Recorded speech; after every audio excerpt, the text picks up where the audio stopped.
Hey kids, here we are at the Ann Arbor Pinball Museum for another episode of Games I Really Didn't Want, but I Got Anyway!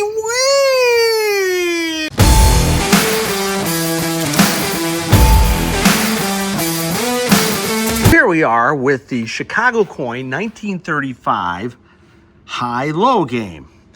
And as I kind of hinted to in the introduction, this wasn't a game I was looking for. It just kind of found me.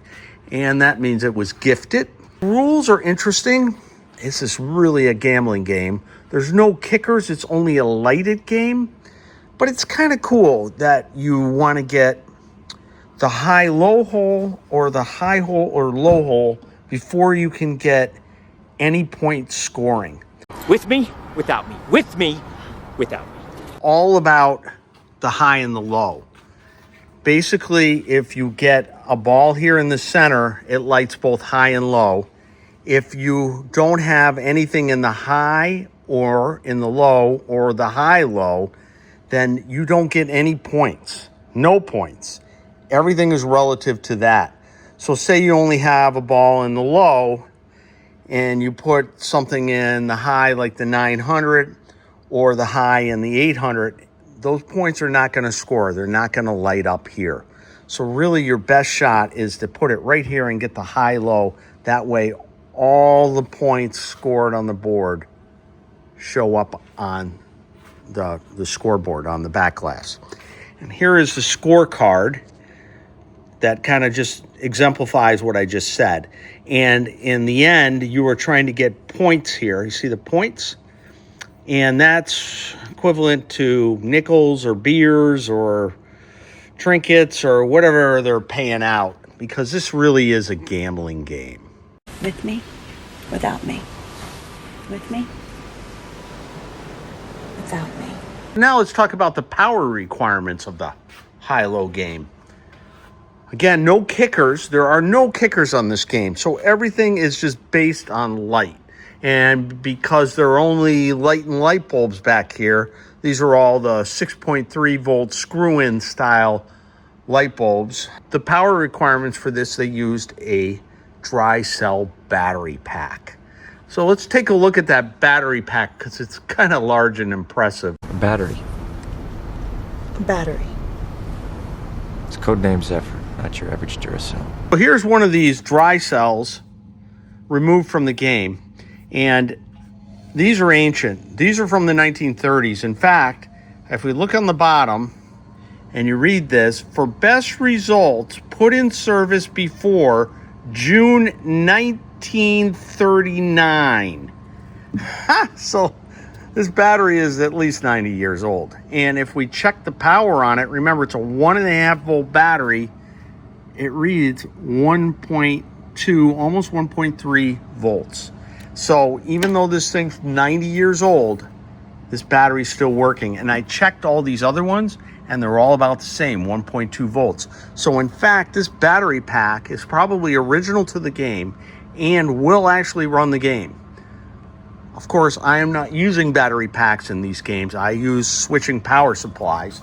I prefer to use just a little switcher like this and plug the game into a wall and put a power switch on it, because this is just a better system. It's more consistent.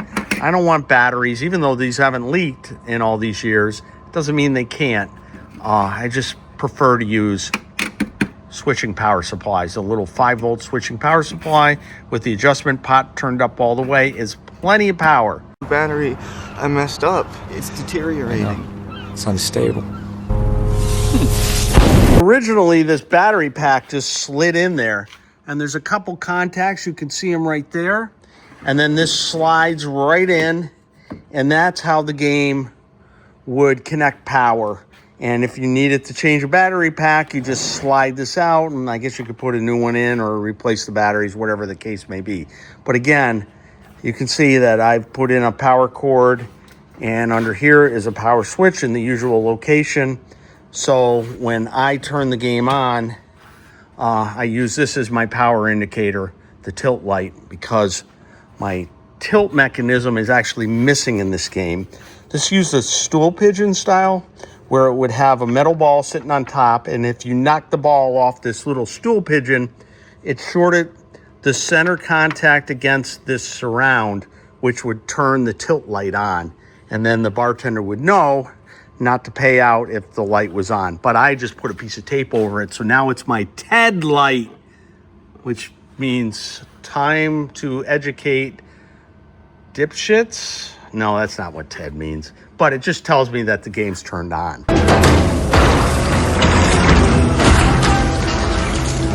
Let's give this game a play. I'll slide my nickel in, and it will lose all the balls and reset the score. Again, I have a modified tilted light, so that light just tells me if somebody had this game off or on, I could see power. So now, my first shot, I really want to try and get in the high-low. If I don't get in the high-low, then any points I score are useless. So there, like I got a 900, and 900 is a shared value. Look, it's 900 high and 100 low.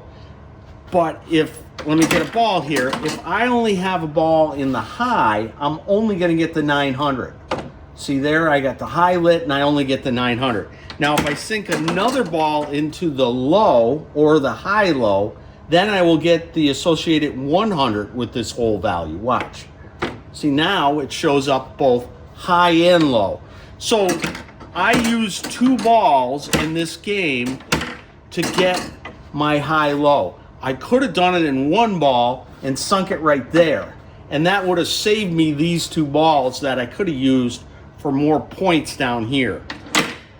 So now that I have high and low lit, everything I sink into a hole, I should get a point value. So like there, but you see, I already had the 100. I got the 100 here on the dual value hole. And there's another dual value hole down here, 800 and 200. Same thing, if I sunk a ball into this, since I have both high and low already established, I will get both 800 and 200 with a single ball. I'll get the 2 values. Now the rest of it is all single value.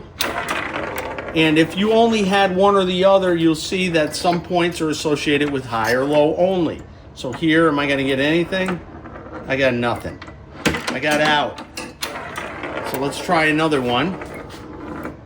Come on, get the 500, miss the 500, and then I sunk it on there. It's stuck on there, which is basically the same thing as an out. Got a 500, so you can see I lit my 500, and 500 will light for either high or low. So if I had only high lit and hit the 500, I would still get it. If I only had low hit and I hit the 500, again, I would get the 500. Kind of a neat little trick. But this is a pure gambling game. Since there's no kickers on this game, and there I got my 600. This is a pure gambling game. If I was a betting man, this would be the game to play against my buddies in dollar games or quarter games or whatever the day may be. So anyways, we've sunk all our balls. 1, 2, 3, 4, 5, 6, 7, 8, 9, 10 balls. The game is complete. And then we can add up our score across the back and figure out, you know, what our score is. And we can go to the scorecard and see that I had so many numbers in a row and how many points I have according to the scorecard. And then I'll get my associated payout from the bartender based on that. I can't hold together anymore. So I hope you liked the video. You can play this game at the Ann Arbor VFW Pinball Museum. Come on down and check it out when we have our pinball shows. And again, you can play the 1935 Chicago Coin High-Low pre-war pinball game. Thanks!